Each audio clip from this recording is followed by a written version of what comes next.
Amém. Mateus capítulo 13. Hoje a palavra é sobre a palavra, sobre a Bíblia. Então eu fico assim, muito movida pela forma como Deus trabalha quando Ele quer falar com a igreja.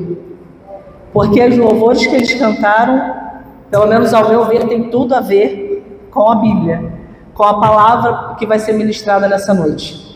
Eu desejo que o Espírito Santo de Deus alcance o teu coração nessa noite, que o Senhor ministre no íntimo, no secreto e no particular de cada um de vocês, assim como ministrou muito ao meu coração. A palavra de Deus, ela é viva e eficaz, não precisa de mais nada, é só a palavra, ela basta, ela é suficiente sobre as nossas vidas. Mateus 13 diz o seguinte: naquele mesmo dia, saindo Jesus de casa, assentou-se à beira-mar, e grandes multidões se reuniram perto dele, de modo que entrou num barco e se assentou, e toda a multidão estava em pé na praia. E de muitas coisas lhes falou por parábolas, e dizia: eis que o semeador saiu a semear, e ao semear, uma parte caiu à beira do caminho, e vindo as aves a comeram. Outra parte caiu em solo rochoso, onde a terra era pouca, e logo nasceu. Visto não ser profunda a terra, saindo, porém, o sol a queimou, e porque não tinha raiz, secou-se. Outra caiu entre os espinhos, e os espinhos cresceram e a sufocaram. Outra, enfim, caiu em boa terra, e deu fruto, a 100, a 60 e a 30 por 1. Quem tem ouvidos para ouvir, ouça. Essa palavra, ela começa falando de Jesus. Quem é Jesus?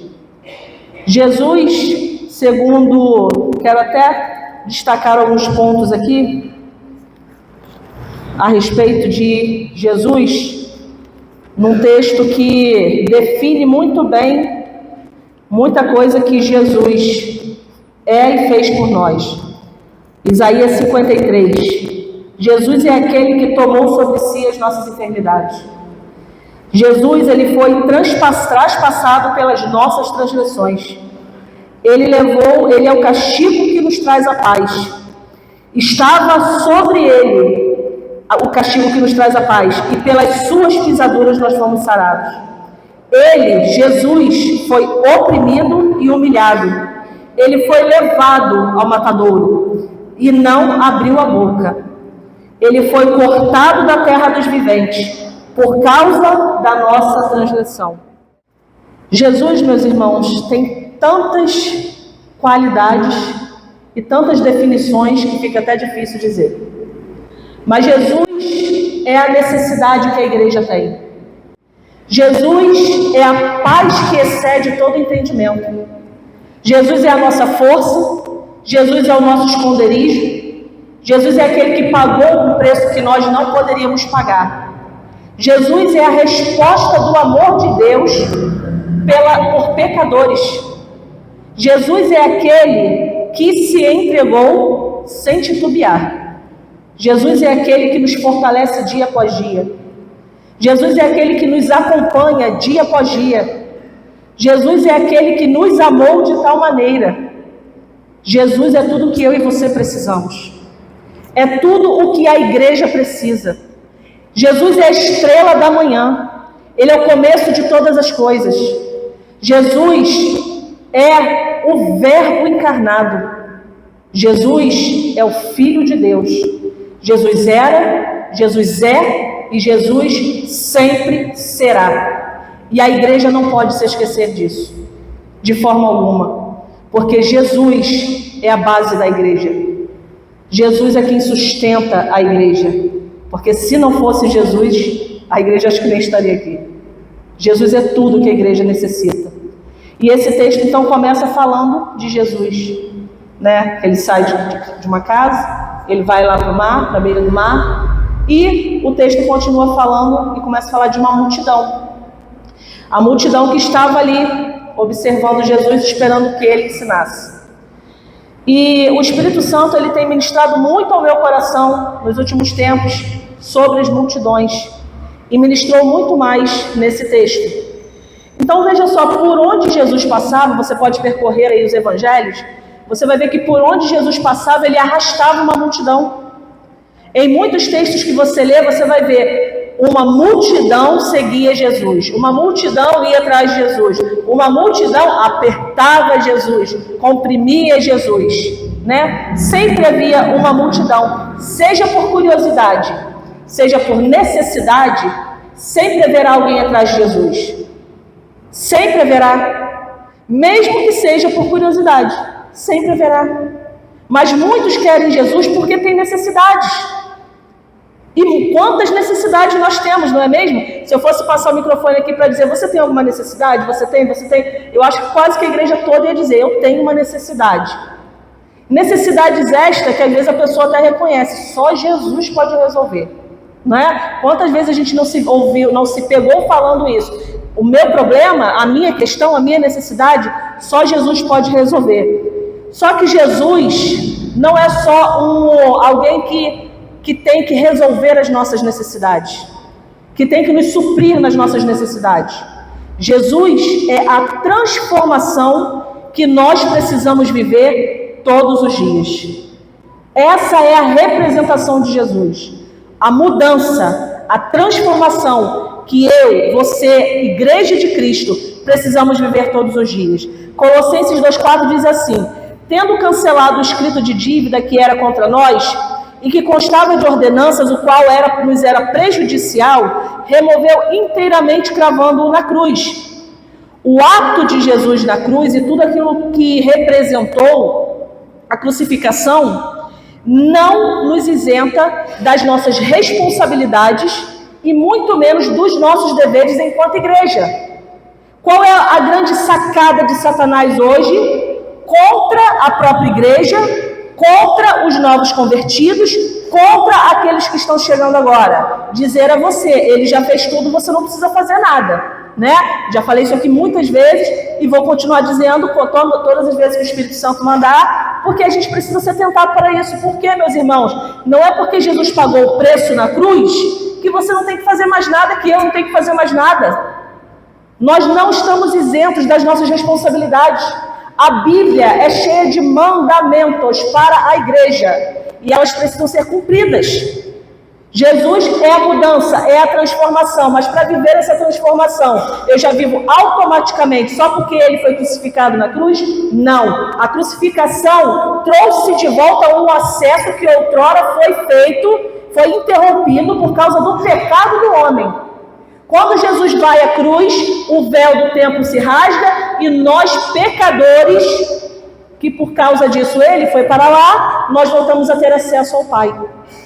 Olha que coisa magnífica. Nós não tínhamos mais esse acesso da forma como foi no jardim. E Jesus quer nos trazer de volta, quis nos trazer de volta. Foi lá, pagou o preço e nós temos de novo esse acesso. Então isso não significa que você está isento. Isso não significa que você não precise de fato fazer mais nada. Todo esse discurso de amor, ele já fez, ele já pagou. Me perdoe se você não gosta do que eu vou dizer, já disse, mas vou repetir. Isso é do inferno. Isso não tem a ver com Deus, não tem a ver com Bíblia. Você vai precisar sim se manter santo todos os dias. Você vai precisar se manter separado todos os dias. Buscar a Deus todos os dias e às vezes até ter que se arrepender todos os dias. Porque a gente tem que lidar todos os dias com leões, mas também com tentações.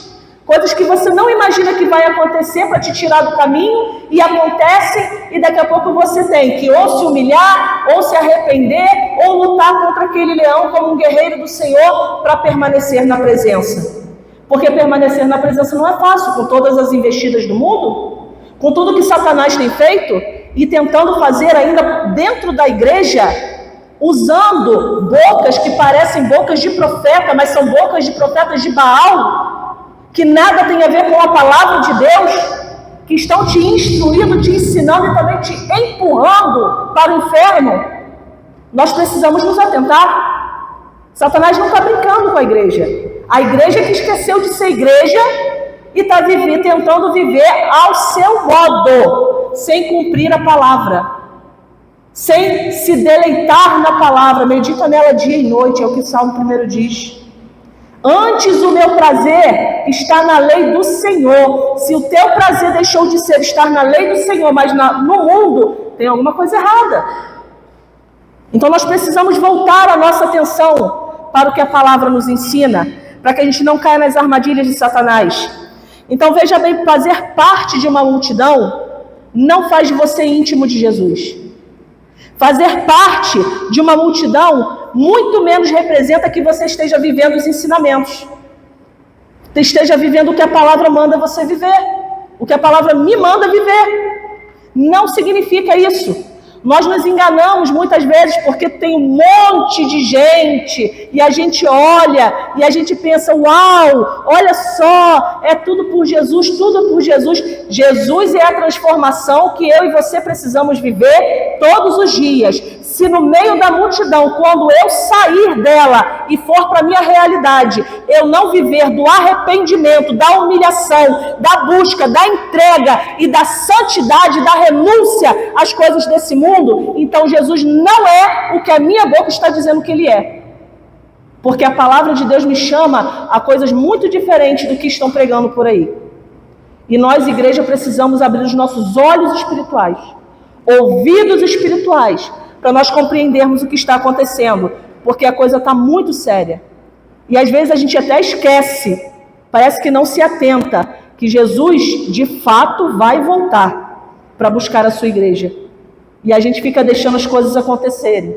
Então a gente oscila aqui, oscila ali, faz de um jeito aqui, faz de outro jeito ali, e nem percebe que enquanto você oscila e não tem estabilidade espiritual, Satanás brinca com a tua vida. E você acaba nem percebendo isso. Então, multidão muitas vezes pode representar ventos de doutrina. Muitas vezes pode representar um fogo estranho. Foi o que eu falei, ensinamentos contrários à palavra, mas você acha o discurso bonito, principalmente se tiver um fundo musical e se toda a questão atingir a tua alma. Mas nós somos seres pensantes. Nós precisamos raciocinar. De melancolia já basta muita coisa que tem por aí. Jesus não nos chamou para ser melancólicos, não. Meu temperamento é melancólico, gente. Mas eu estou querendo dizer que nós não podemos nos deixar fragilizar na nossa alma.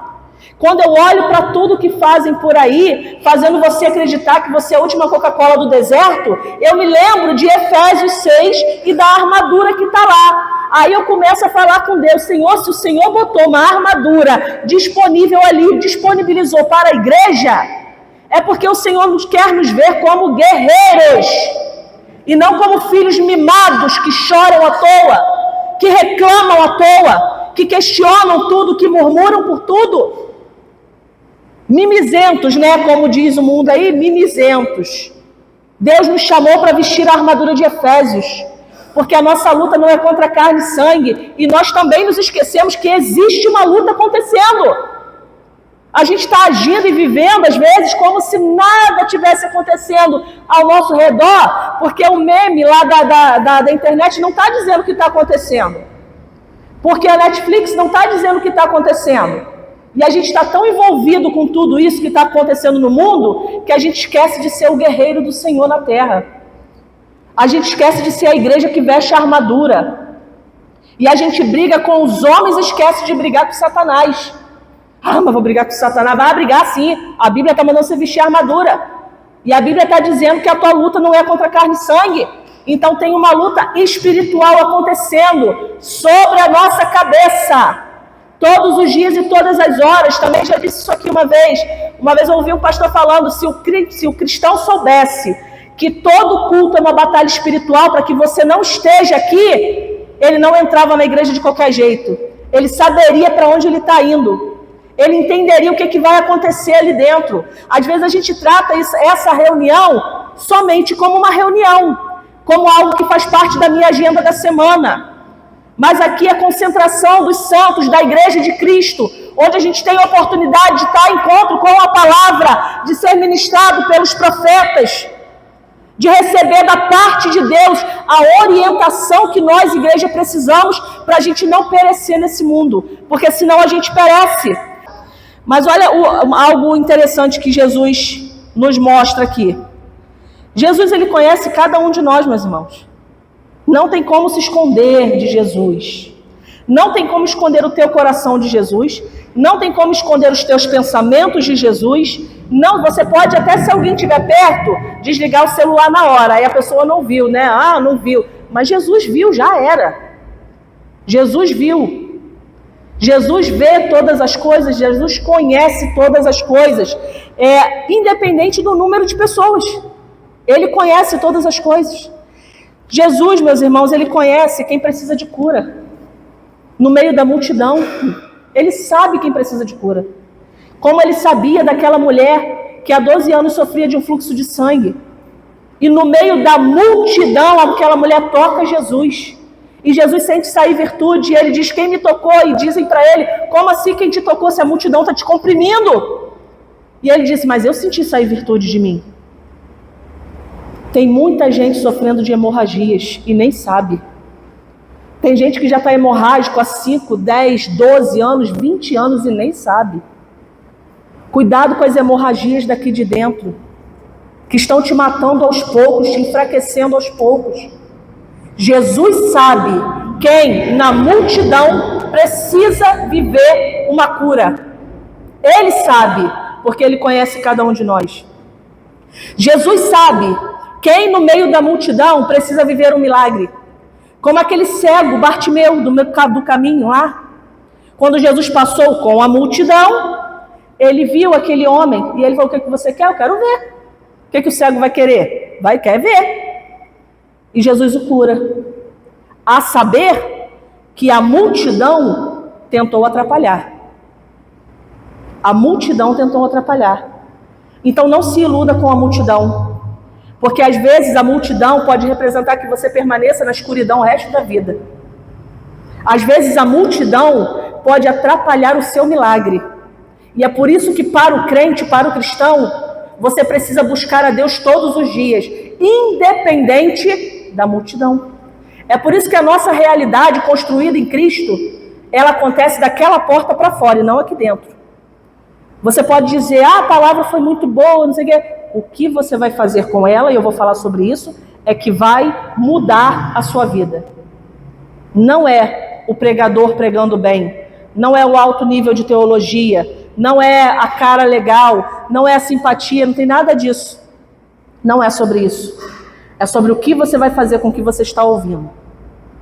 Então Jesus, ele sabe quem, no meio da multidão, precisa viver salvação em Cristo Jesus. Assim como ele viu Zaqueu naquela árvore. E Zaqueu desce, Zaqueu toma decisão, a vida de Zaqueu é mudada, a casa de Zaqueu é mudada, e há salvação naquela casa. Jesus sabe quem no meio da multidão precisa tomar uma decisão por Jesus. Jesus sabe quem no meio da multidão deve se posicionar diante dele. Jesus sabe dos ouvidos que quando ouvem, fazem aquilo que tem que fazer.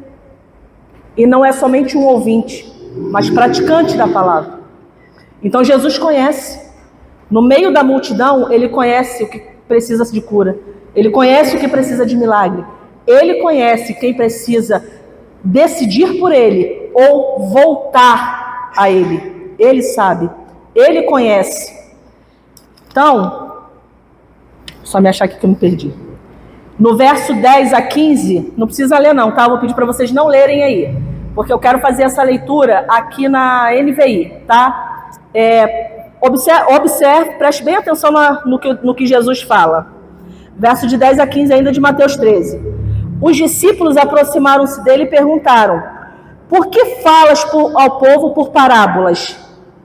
Ele respondeu, a vocês foi dado conhecimento dos mistérios do reino dos céus, mas a eles, a multidão, não. A quem tem será dado, e este terá em grande medida. Então, aquele que já tem, Deus vai dar mais ainda. Até o que tem, de quem não tem, até o que tem lhe será tirado. Porque depende do que você faz com a palavra que você ouve. Então, se você não tem, porque você não soube ter, até aquilo que você não tem, você não vai ter mais ainda.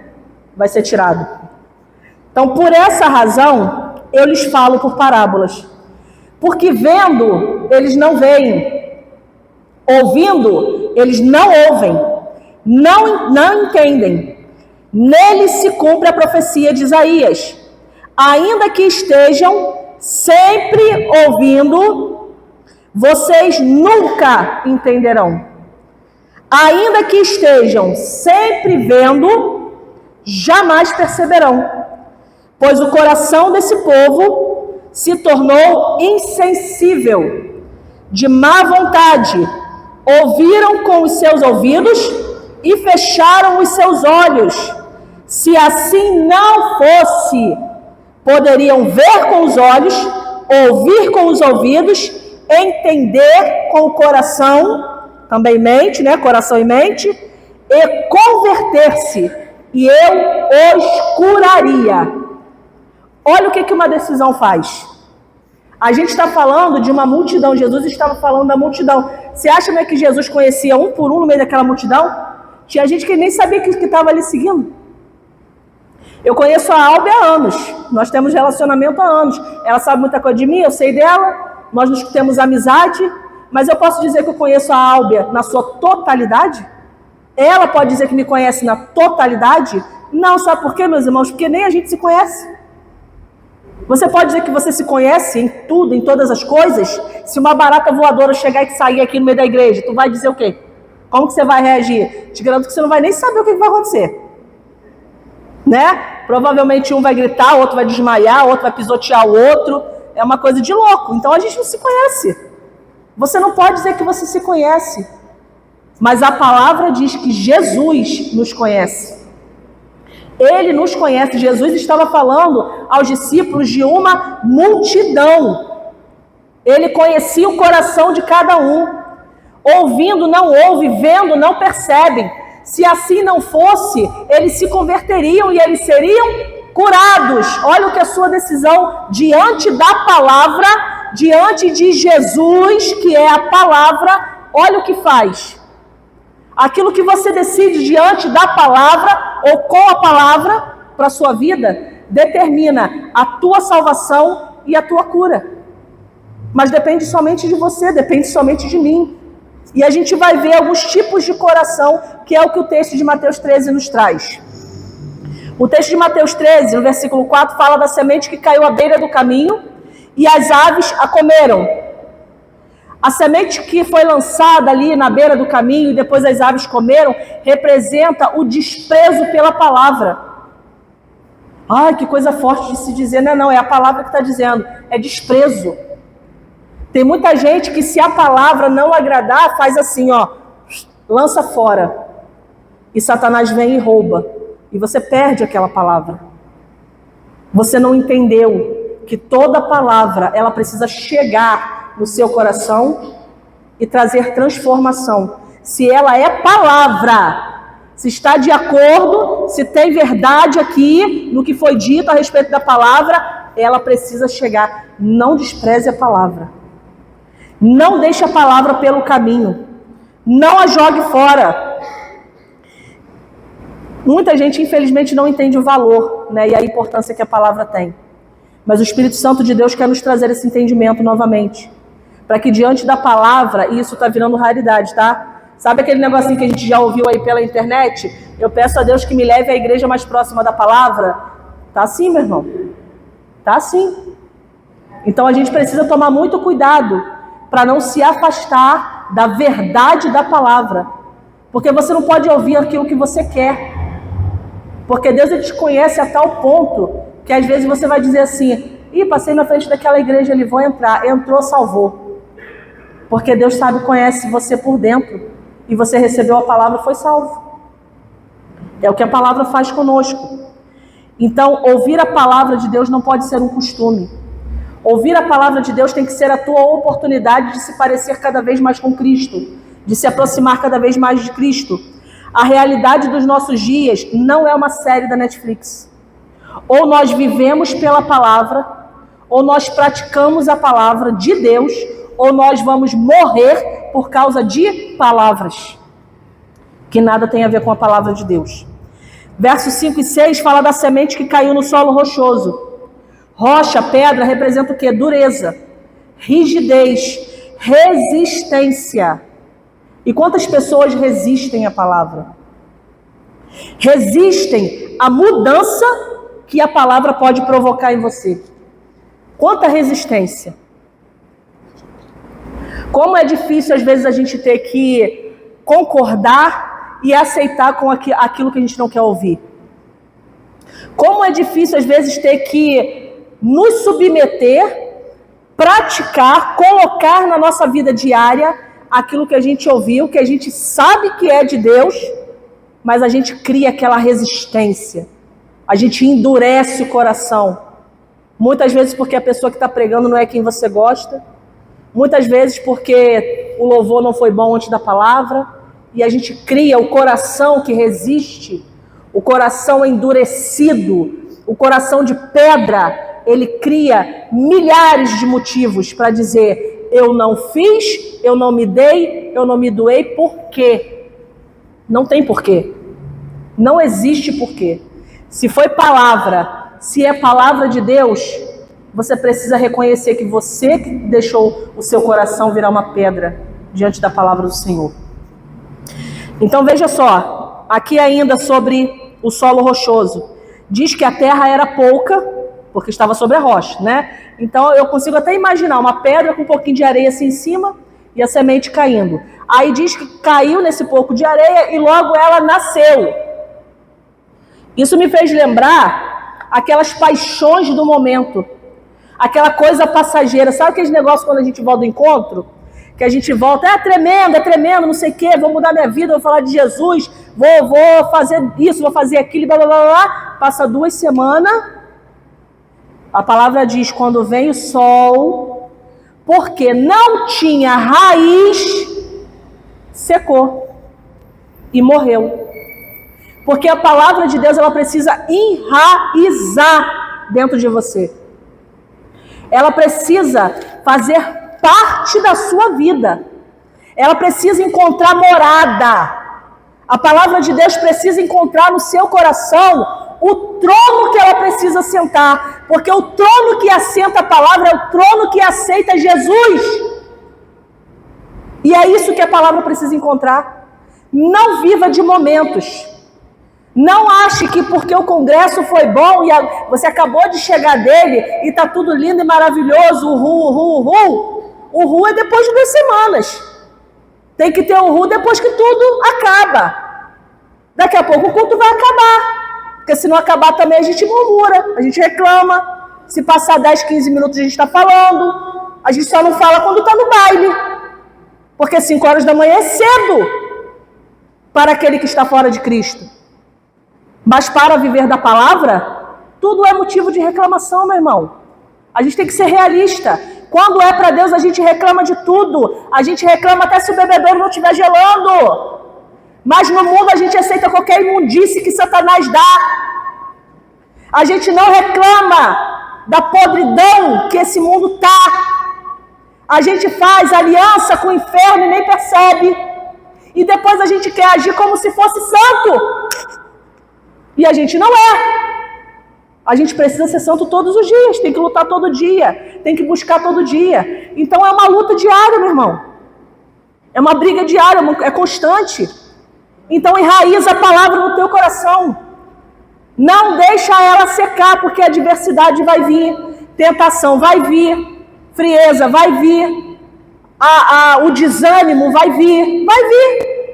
Porque a gente consegue reclamar até do que a gente acha que o irmão deveria fazer. A gente não se olha no espelho para pensar assim, será que eu estou fazendo enquanto igreja? Não, a gente não faz isso. A gente fala assim, mas o irmão não está fazendo. O irmão não está acontecendo. E você, está acontecendo? Você está fazendo? Eu estou fazendo? Jesus está chamando a nossa atenção, sim, para que a gente se posicione como igreja. Porque Jesus vai vir buscar uma igreja ativa no reino de Deus, que trabalha segundo a palavra e não segundo seus próprios anseios, seus próprios desejos e suas próprias paixões. Se a igreja não estiver de acordo com a palavra, se ela não seguir a regra da palavra, ela não é igreja. É mentira. Nós mentimos a nós. É preciso seguir as regras. A gente não tem dificuldade para seguir a regra no mundo. Você não chega atrasado no trabalho, você não descumpre o seu horário de almoço, você não chega atrasado na faculdade, você cumpre o prazo de prova, você cumpre o prazo de trabalho. A gente faz tudo isso. É ou não é um desespero na nossa vida aí fora? Para dar conta de responder a quem está acima de nós. Tem prazo. Tudo tem prazo. E eu digo a você, igreja, a volta de Jesus também tem prazo. Quando vai ser? Não sei. Mas tem prazo. E se ele não te encontrar inserido na palavra, a porta vai fechar. A igreja precisa ser inserida na palavra. Verso 7 fala daquela semente que caiu nos espinhos. Os espinhos cresceram, sufocaram aquela planta. Quantas coisas tem sufocado a palavra de Deus dentro de você? Eu falei que Jesus conhece cada um. Ele sabe quem precisa de cura, ele sabe quem precisa de restauração, ele sabe quem precisa de milagre, ele sabe quem precisa de salvação. Jesus sabe. O que está sufocando a palavra de Deus em você? O que está fazendo você oscilar, que agora você está ouvindo e está dizendo, eu vou viver pela palavra, eu vou viver pela palavra, e eu vou ali, e daqui a pouco a palavra ficou e você foi? O que está sufocando? São as preocupações, o medo, a insegurança, uma enfermidade? Hoje Jesus pode começar uma cura em você.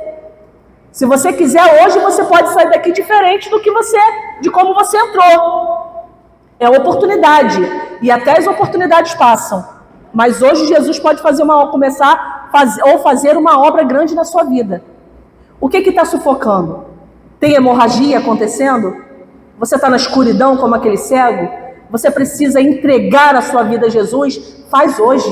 Começa hoje. Entra no processo. Deixa Deus tratar. Deixa Deus curar. Deixa Deus salvar você. Em nome de Jesus. No verso 8 fala da semente que caiu em boa terra. A semente que caiu em boa terra, frutificou, cresceu e frutificou a 100, 60 e 30 por 1. É o coração que recebe, que se doa, que não rejeita, que não joga fora, que não deixa Satanás levar. É o coração que enraiza a palavra. É o coração que luta contra tudo aquilo que pode sufocar a palavra. É o coração que entende que depois de receber a semente, eu preciso cuidar dela para que ela não morra. Porque senão Satanás vem e rouba a palavra. Certamente, Satanás vem e rouba a palavra. Na Bíblia, ouvir ou ouça faz referência à obediência. João 14, 21 diz o seguinte: aquele que tem os meus mandamentos e os guarda, esse é o que me ama. E aquele que me ama será amado do meu Pai. E eu também o amarei e me manifestarei a ele. Por que tanta gente tem dificuldade de obedecer? Porque nem mesmo sabe ouvir. Nós precisamos aprender a ouvir. E ouvir significa obedecer. É o contexto bíblico. É o que envolve a palavra de Deus. Ouvir, ou ouça, barra, no grego, no original grego, obediência. Dar atenção. Obedecer. É aquele que obedece. Então a palavra de Deus não é aquele livro que você lê e atinge a tua alma. Não é. A palavra de Deus, ela toca você na tua alma, no teu espírito, na tua mente, no teu coração, e ela faz transformação na nossa vida. Não é qualquer livro, é a palavra de Deus. Então, quem quer ou quem quiser obedecer a palavra de Deus, precisa aprender a ouvir. Como que eu cheguei nessa palavra de Mateus? É curioso dizer porque para mim foi muito impactante, tá, meus irmãos? Para mim essa palavra ministrou muito, muito, muito ao meu coração. Porque Deus me direcionou a ler em Apocalipse, na carta às igrejas da Ásia. E ali, a carta às igrejas da Ásia é uma parte de Apocalipse que eu sempre amei desde a minha adolescência. Eu nunca entendi por quê, porque eu nem entendia direito a Bíblia. Mas a minha mãe, por exemplo, ela tinha um disco da igreja dela lá, do Deus é Amor. Acho que Núbia conhece. Acho que era Débora e Leia, o nome das cantoras. E ela botava aquele disco lá para tocar repetidamente, 300 vezes ao dia. E eu ficava com aquela música na cabeça. Porque a música falava sobre a igreja de Filadélfia. Conheço as tuas obras, Filadélfia. Aí ficava na minha cabeça aquilo. Conheço as tuas obras, conheço as tuas obras. E eu ficava ouvindo aquela música e depois eu estava cantarolando tantas vezes que ela ouvia. E eu gostava daquela música, então eu comecei a me interessar pelas igrejas da Ásia. E comecei a ler, não entendia nada. Mas comecei a ler e desde então, de vez em quando eu volto em Apocalipse, capítulo 2 e 3. E lá eu leio sobre a igreja de Éfeso, Esmirna, Pérgamo, Tiatira, Sardes, Filadélfia e Laodiceia. E o pastor falou sobre as igrejas há um tempinho atrás, se eu não me engano, foi no culto de manhã, né? Que o senhor trouxe uns slides, trazendo, acho que foi de culto de manhã. E ele falou sobre cada igreja. Mas algumas igrejas falharam. Algumas igrejas vacilaram. Uma deixou o primeiro amor. Outra sustentava a doutrina de Balaão. Vou nem falar sobre isso. Outra tolerava Jezabel. Também não vou nem falar sobre isso. Outra, as obras não eram íntegras. E a outra era morna. Não era nem quente e também não era nem fria. Aí, às vezes você pensa assim, mas era morno, né? Tá meia-meia, tem meia-meia não. Negócio de meia-meia e inferno. Tem nada de meia-meia não. Ou você é quente ou você é morno. Mas aqui não era nada. Isso aqui era só morna. Não era nem quente, desculpa, é isso aí. Vocês estão, tá ligado? Então, não era nem quente, nem fria. Essa aqui era morna. E Deus começou a ministrar muito ao meu coração sobre isso. Porque da mesma forma que eu falei que Jesus conhecia toda aquela multidão, Jesus começou a ministrar ao meu coração sobre como Ele conhece a sua igreja. E Jesus, volto a dizer, meus irmãos, não tem absolutamente nada que se esconda aos olhos do Senhor. Jesus sabe exatamente quando uma igreja ela abandona a sua missão. Jesus sabe exatamente quando uma igreja ela está tolerando doutrinas de Balaão. Pesquise depois para você entender melhor. Jesus sabe quando a igreja ela está tolerando Jezabel. Jesus sabe muito bem quando a igreja ela não cumpre o seu papel de igreja na terra. Jesus conhece. Não há nada que ele não saiba. Jesus disse para aquelas igrejas, além de dizer essas coisas, ele disse, eu conheço. Para umas ele disse, eu conheço as tuas obras, eu conheço o teu labor, eu conheço a tua perseverança, eu sei que você está tentando, eu sei que você está trabalhando, eu sei que você está se esforçando. E talvez Deus esteja dizendo para nós aqui reunidos nessa noite, para esta multidão, para esta igreja, eu conheço, mas eu também sei o que você tem tolerado. E que Deus nos ajude a repreender, a lançar fora, a jogar por terra tudo aquilo que essa igreja estiver tolerando e que não é ou não está dentro do centro, não está no centro do querer e da vontade de Deus. E quando eu digo que essa igreja está tolerando, permita-me fazer esta observação, eu não estou falando do pastor Lélio, não somente. Não estou falando só dele, eu estou falando de mim e de você. Porque é muito fácil transmitir para ele aquilo que os meus olhos estão dizendo que não está dando certo. Quando eu me isento, quando eu não faço, quando eu não estou, quando eu não me apresento, é muito fácil.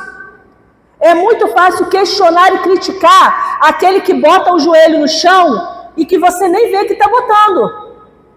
É muito fácil reclamar daquilo que não está acontecendo quando você não está vendo as lágrimas que estão caindo. É muito fácil a igreja reclamar e criticar de talvez o pastor não estar sendo tão assim como ele deveria ser, quando às vezes nem a liderança colabora. O que é infidelidade? O que é infidelidade? Será que nós estamos de fato sendo fiéis? Ele diz, eu sou líder dessa igreja também. Ele diz isso, eu não me sinto. Mas ele diz, será que eu estou fazendo a minha parte? Será que eu realmente estou colaborando?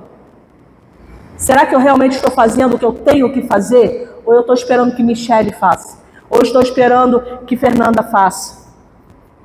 Fazer a obra de Deus, trabalhar pelo reino de Deus, eu disse isso lá na Campa Jump, não é fazer o que você quer, é fazer o que Deus te chamou para fazer, seja estando em evidência, seja estando no anonimato. É fazer a obra. Ah, mas eu não gosto disso, eu não gosto daquilo. Eu ia falar um negócio, não vou nem falar. Deixa Deus trabalhar no teu coração, meu filho. Não tem coisa que a gente não pode nem falar. Deixa Deus mover no teu coração. Deixa Deus trabalhar. Tira esse espírito de murmuração da tua vida, em nome de Jesus. Te apresenta. Jesus se apresentou para fazer aquilo que doeu no físico dele. Vai olhar o que aconteceu no jardim, no Getsemane. Olha toda a dor que Jesus sentiu naquele jardim por causa do peso do pecado da humanidade. E a gente não quer carregar nada. Às vezes a gente não quer carregar nem a cruz de isopor que a gente faz. Não quer, gente. Torna tudo pesado. Lá fora nada é pesado. Ai, eu tenho prova, eu tenho que estudar até 2 da manhã, porque senão eu não vou dar conta de passar. Não faz a tua parte, não, para tu ver se Jesus não vai voltar e tu vai ficar. Esforço não é só lá fora, não. Esforço e dedicação tem que ser principalmente aqui dentro, na palavra, ó. Vivendo dia após dia, para permanecer na presença, que não é fácil, mas a gente precisa permanecer na presença. Então veja só uma coisa que mexe muito com o meu coração, mexeu muito com o meu coração. Jesus, ele se materializou na terra. Deus, ele se materializou através de Jesus Cristo. Em Mateus 13, Jesus falava ao povo. Aqui em Mateus 13, no versículo 9, diz assim: quem tem ouvidos para ouvir, ouça. Vinícius, pode ir. Vinícius, pode vir, tá? Quem tem ouvidos para ouvir, ouça. Por quê? Porque ouvir, obedecer, né? Não é uma coisa que todo mundo quer. Foi tudo que eu falei até agora. Então, quem tem ouvidos, ouça a palavra de Deus. Atente-se para a palavra de Deus. Pegue a palavra de Deus e enraiza dentro de você, para que você não morra e para que você cresça e floresça na presença do Senhor. Quem tem ouvidos, ouça. Em Apocalipse, em todas as cartas da igreja, você vai ouvir assim: quem tem ouvidos, ouça o que o Espírito diz à igreja. Às igrejas, né, que está lá, às igrejas. Quem tem ouvidos, ouça o que o Espírito diz às igrejas. Por quê? Porque que em Mateus vai até ouça, e lá em Apocalipse vai que até aqui o Espírito Obrigado. Por quê? Quem tem ouvidos, ouça, né? O que o Espírito diz às igrejas. Porque Jesus já havia voltado ao céu. E Ele nos deixou o Espírito Santo de Deus. Sabe o que Deus está falando para nós nessa noite, meus irmãos? A igreja precisa aprender a voltar a ouvir o Espírito Santo de Deus. Jesus já voltou ao Pai. O que Jesus tinha que falar na terra, Ele já falou. Agora Ele fala pelo seu Espírito, pela palavra.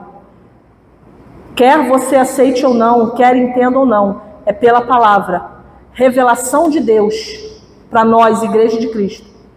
Quem tem ouvidos, ouça o que o Espírito Santo de Deus tem dito à igreja. Você decide o que você faz com aquilo que você ouve.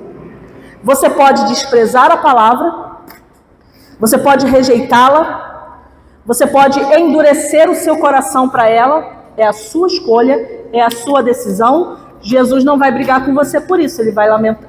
Não sei nem se eu posso dizer que vai lamentar, né? Eu vou. Mas é a nossa decisão. A gente é que sabe o que a gente vai fazer com a palavra. É a nossa decisão se ela muda a minha vida ou se eu permaneço da mesma forma. Meu irmão, para de bater no peito. Para de tentar se justificar. Porque eu sou colérico, porque eu sou melancólico, porque eu sou fleumático, porque eu sou isso, porque eu sou aquilo. Esquece esse negócio. Não estou desvalorizando o temperamento não, porque eu aprendi, eu faço uso na minha vida. Eu só estou te dizendo, não justifique aquilo que você não consegue ser. E se você precisar de ajuda, tem quem te ajude, pode ter certeza. O pastor não vai ter problema nenhum em te receber lá no gabinete dele. Se eu puder te ajudar também de alguma forma, eu te ajudo, nem que seja só orando e você ir embora. Entendeu?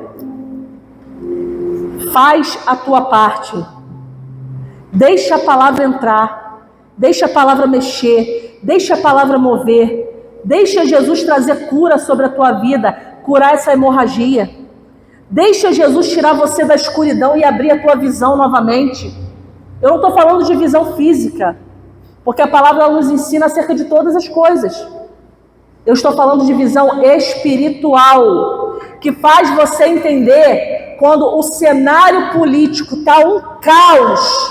Você olha e ao invés de você estar dizendo, por que isso, por que aquilo, por que direita, por que esquerda, por que não sei o que, por que não sei o que lá, você vai dizer assim, eu sou igreja nessa nação e eu vou me posicionar, ao invés de entrar na mesma conversação diabólica que está tendo por aí. Porque a luta dessa nação, com todo esse cenário político que nós estamos vivendo, é o que a palavra diz, minha luta não é contra carne e sangue, é contra principados, potestades, dominadores desse mundo. E a igreja precisa entender isso. Se levantar, abre os teus olhos, igrejas espirituais, sai da cegueira, sai dessa escuridão espiritual, deixa Jesus entrar na tua casa, te salvar, te curar, restaurar tua casa, restaurar tua família, se estabeleça na presença do Senhor, firma os teus pés, deixa o teu coração ser moldado pelo Pai. Deixa Jesus fazer a obra. Fique de pé. O Senhor quer operar na nossa vida. O Senhor quer trabalhar, o Senhor quer fazer uma grande obra nesse lugar. O Senhor quer nos fazer voltar a muitas coisas, meus irmãos. Mas nós precisamos, como corpo de Cristo que a gente se acha, que a gente diz ser, a gente precisa fazer a nossa parte. Dá uma lida lá no texto sobre o que é ser corpo de Cristo e me perdoe, talvez a força da palavra, porque eu digo isso para mim. Quando você lê aquele texto lá sobre o que é ser corpo de Cristo, sinta vergonha. Eu sinto. Porque é tanta dificuldade que às vezes eu crio para estar em uma situação, para estar em uma condição, que às vezes eu digo, meu Deus, eu tenho que me converter de novo. Diga isso para você também. Não tenha medo de dizer isso não. Analise o que é ser corpo de Cristo. Chegue a uma conclusão. Você realmente é corpo de Cristo? Você realmente é o membro que já entendeu que precisa do outro membro? Relacionamento é fácil? Não. Nunca foi, nunca será. Mas também é uma decisão de como a gente resolve isso. Né? Decisão pessoal, particular. Deus quer fazer a obra. A palavra de Deus quer penetrar e fazer morada no seu coração, na sua vida. Para que quando você sair por aquelas portas, você seja restaurado, curado. E que nós, ao voltarmos, possamos, como igreja de Cristo, fazer aquilo que Ele nos chamou para fazer. Mas eu quero nesse momento, eu quero que você comece a tua mudança, reconhecendo que só Ele é digno de toda honra e toda glória. Diga para Ele, tu és santo, tu és santo, tu és santo, tu és santo, até que você seja santo também. Vai dizendo para Ele, tu és santo. Tu és santo, com força, com autoridade, você vai cantar junto com ele. Tu és santo! Tu és santo! Tu és santo, igreja! Deus me chamou à santidade, porque sem santidade ninguém verá a Deus.